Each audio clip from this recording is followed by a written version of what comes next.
আরে প্রবাসীরা তো মানুষ না, এরা হলো দুধ দেওয়া গাভীর মতো। গাভী যতদিন দুধ দিতে পারে ততদিন তারে ভালো ভালো খাইতে দেয়, কচি কচি ঘাস খাইতে দেয়। আর যখন দুধ দেওয়া বন্ধ হয়ে যায়, হয় তারা বেচা দেয়, আর না হয় তারা জবাই করে দেয়। আমরা প্রবাসীরা এরকমই, যতদিন টাকা দিতে পারি ততদিন আমাদের আদর আছে, ভালোবাসা আছে, সব কিছু আছে। আর যখন টাকা দেওয়া বন্ধ করে দেয়, তখন আমরা বাইচে আসি না মরে গেছি, খাইয়া আসি না না খাইয়া আসি, কেউ কোনো খোঁজ খবর নিতে চায় না।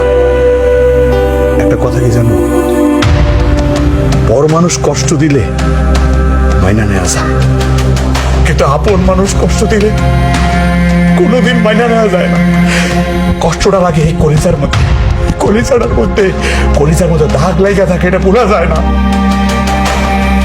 তোমার তো আমি ভালোবাসছি না, তোমার সুখের জন্য আমার নিজের সুখ প্রবাসে বিক্রি করছি।